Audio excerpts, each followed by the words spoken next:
In this video, we will talk about the Inquisition, and in particular, we'll focus on the Spanish one. When we hear the word Inquisition, we immediately think of deaths, torture, bigotry, intolerance, control, and fear. These elements undoubtedly existed, and that has led to explanations of this phenomenon from a somewhat sensationalist and often distorted point of view. Nobody expects the Spanish Inquisition. Our chief weapon is surprise. Surprise and fear. Fear and surprise. Our two weapons are fear and surprise and ruthless efficiency. Our three weapons are fear and surprise and ruthless efficiency and an almost fanatical devotion to the Pope.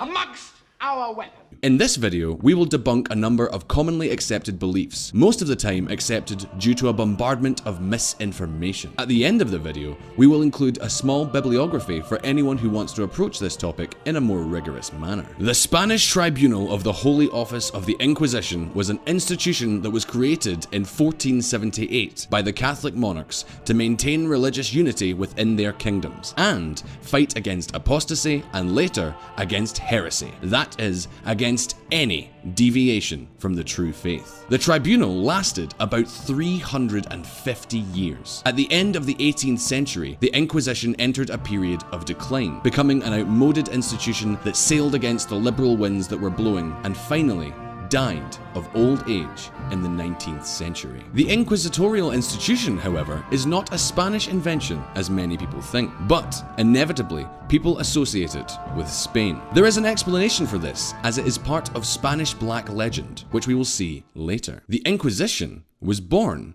in France. Catharism is the doctrine of the Cathars, or Albigenses, named after the city of Albi, agnostic religious movement that spread throughout Western Europe in the mid-10th century and managed to take root around the 12th century. It was influenced by Manichaeism, with its two opposing forces, good and evil, represented by the Jesus-Satan duality. The Catholic Church regarded the Cathar doctrine as heretical, and thus, the medieval Inquisition was born. Established in 1184 by papal bull as an instrument to end Cathar heresy. Faced with the growing influence and extent of the Cathars, the church ended up calling on the support of the French crown in order to achieve violent eradication of the Cathars from 1209 through the Albigensian Crusade. The Inquisition failed because it did not depend on central authority, but was administered by local bishops. For this reason, Pope Gregory IX created the Pontifical Inquisition, or Papal Inquisition, in 1231. It was led by him, entrusting the company to the Dominican Mendicant Order, founded by Santo Domingo de Guzman. The Pontifical Inquisition worked mostly in the south of France and in northern Italy. In Spain, it existed in the crown of Aragon, but not in the crown of Castile. So how was the Spanish Inquisition born? Let us go back centuries before the Catholic kings created the Court of the Holy Office. For centuries, in the Middle Ages, there had been a relatively peaceful coexistence amongst the kingdoms of the Iberian Peninsula, although not without incidents between Christians, Muslims, and Jews. The Jews were a minority group. At the end of the 14th century, there was, in some parts of Spain, a wave of anti-Jewish violence due to the envy that their success aroused. The Jews served as a scapegoat to channel the discontent of a hungry society and were watched zealously as the Jewish class prospered, amongst other things, in the areas of trade and moneylending. The massacres of 1391 in cities such as Seville, Valencia, Barcelona, and Cordoba were especially bloody. Therefore, during the 15th century, there was a forced conversion to Christianity of the remaining Jews to escape death. The old Christians, the lifelong Christians, suspected that many of these conversions were not sincere. To discover and wipe out the false converts, the Catholic monarchs decided to have the Inquisition introduced in Castile, and the Pope consented in 1478 by enacting a papal bull. Years later, the institution was also established in the crown of Aragon. The first auto da fe was held in Seville in 1481, where 6 people were burned at the stake. The inquisitorial machinery started rolling strongly. Among the victims in the first year was Diego Suson, a Judeo convert who amassed a great fortune and, according to one account, planned an uprising against the Tribunal of the Holy Office. Naturally, the fortunes of the so-called Judaics were confiscated and passed into the hands of the church. So what exactly was an auto de fe. An auto de fe was a public event organized by the Inquisition. What began as a religious act to atone for sins and pass justice without much pomp ended up being a popular spectacle, more or less like a party or a bullfight. The autos de fe were gaining in solemnity and duration. People flocked to see them, even the king himself. Today, the Inquisition is very unpopular, but at that time, auto de fe were extremely popular, especially in the 16th century. In reality, no one was executed during the act itself, but those sentenced to death, who appeared dressed with the traditional San Benito, were handed over to the secular arm charged with executing the sentence in a nearby location in the afternoon or evening without ceremonial theatrics and without the presence of the authorities. They were mounted on donkeys and led into fire. Those who managed to escape from the bonfire by having fled or died during interrogation were burned in effigy. That is, a life-sized mannequin which represented them was burnt. As the number of inquisitors increased, it became necessary to appoint a general inquisitor for the crown of Castile and Aragon to coordinate the activities of the body. In 1483, the Dominican friar Thomas of Torquemada was appointed for this office. With the creation of this post, the direction of the Holy Office was centralized through just one person. The appointment was made by the Pope, although, in practice, it was the kings who nominated the candidate. The Jewish problem was not solved with the Inquisition, but rather further aggravated by it. Finally, in 1492, the Catholic monarchs decreed the expulsion of all Jews from Spain through the Edict of Granada, with the aim, according to the decree, of preventing them from continuing to influence the Judeo-converts who embraced Christianity, the so-called New Christians. Other countries in Europe, such as France and England, had carried out similar expulsions. The reasons were not only religious. There was also an attempt to restore social order. The Jews were given a deadline and allowed to emigrate with virtually all of their possessions. The kings would stop collecting taxes from this minority. However, the most dramatic loss was human capital. Jews were allowed to convert to the Catholic faith if they did not want to give up their lives in Spain. About half of them, some 50,000 Jews according to the most reliable sources. The Judeo-converts were called marranos, which translates to something like dirty pigs in Spanish. Many of them continued to practice their religion clandestinely. In the early years of the Holy Office, the inquisitors paid no attention to heresy in general. They were particularly interested in keeping an eye on the Judeo-converts. Muslims continued to enjoy religious freedom, but only for a short time. When the inquisitors arrived in a city, they read the Edict of Faith, which was a very long list of all heretical beliefs and behavior. Those who had committed heresy were then invited to confess or to denounce others. Until the year 1500, there was a grace period, a span between 30 or 40 days, during which the heretic would not be punished with severe penalties. Usually, a fine paid in cash was enough. Thousands of converts voluntarily presented themselves to the inquisitors. Some no longer practiced their religion in secret.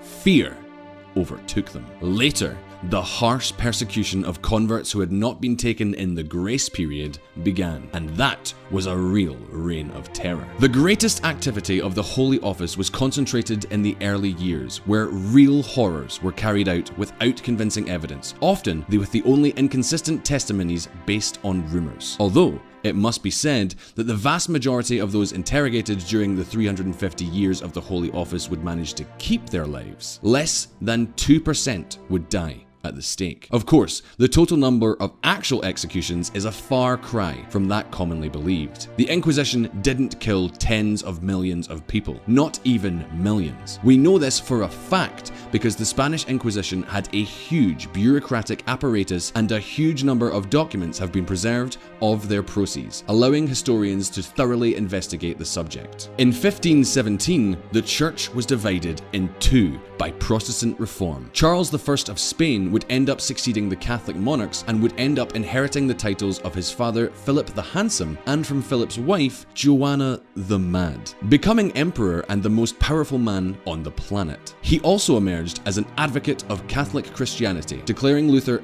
a heretic. The Protestants, however, had a very powerful weapon for fighting the most powerful man in the world: propaganda, with Gutenberg's printing press as an ally. It was precisely because of the propaganda launched by a Protestant warlord, William of Orange, that the Spanish Inquisition acquired its reputation as an inhuman and monstrous court, even though the religious hatred was installed in all corners of Europe. The Book of Martyrs of 1554, written by another Protestant, John Fox, also helped to increase the Spanish Black Legend, thanks in part to the 50 engravings of torture and ill treatment that illustrated it. Fox dedicated an entire chapter to the Spanish Inquisition, the execrable Inquisition of Spain. The Inquisition, after a period of tranquility, focused more on pursuing the heretical practices of Protestants and Moriscos, and other crimes such as blasphemy, bigamy, sodomy, or witchcraft. It should be clarified that the Moriscos were Muslims who were forced to convert to Christianity. The Spanish Inquisition, looked at centuries later, certainly seems barbarous to us. Of course, this is undeniable. But the time has come to compare some data and to disprove some beliefs. The inquisitorial courts, as we have seen, had fewer guarantees than today's courts. It was the inmate who had to confess to an alleged crime reported by someone else, a secret crime that was not disclosed to the detainee. However,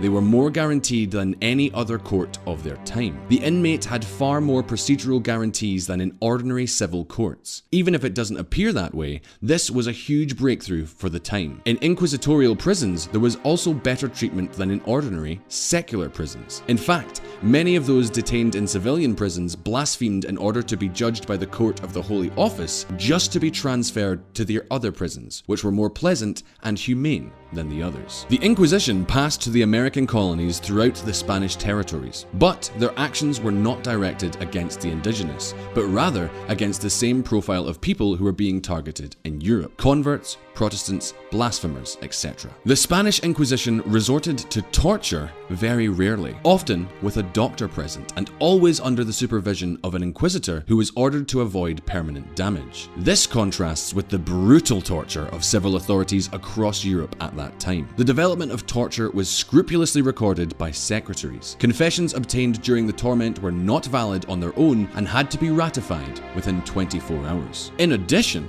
the Holy Office had a procedural manual that prohibited many forms of torture used elsewhere in Europe. In fact, many of the sadistic tortures attributed to the Spanish Inquisition are simply not true. Torture methods aimed at digging out a confession, as was also common in civil courts, in most cases were as follows. 1. The portro, or rack, consisted of laying the inmate on a board with straps to be tightened. 2. The toca. A soaked cloth was inserted into the mouth and the nose was covered to create the feeling of suffocation. And 3. The garrucha. The inmate was hung by the wrists with his hands tied behind his back. Scholar Henry Kamen states that in Europe between the 15th and 18th centuries, for every 100 death sentences issued by ordinary courts, the Inquisition issued only 1. Nor was there ever in Spain this European hysteria with the witch hunt, a phenomenon that occurred in both Catholic and Protestant countries. The Spanish Inquisition hardly ever pursued witchcraft, typical of lower-class women lacking an education and therefore having little influence in society. In this respect, the case of the Spanish Inquisitor Alonso de Salazar de Frias, whose fame was mainly due to his participation in the court of the Spanish Inquisition that judged the case of the witches of Zugarramurdi in 1610, was a precedent. During the sentencing, and in particular in the subsequent review of the case, he stood out for his opposition to giving credibility to the theories of witchcraft. His exhaustive report, sent to the Supreme Council, which was the highest body of the institution, formed the basis for the Spanish inquisitorial jurisprudence to be skeptical of the reality of witchcraft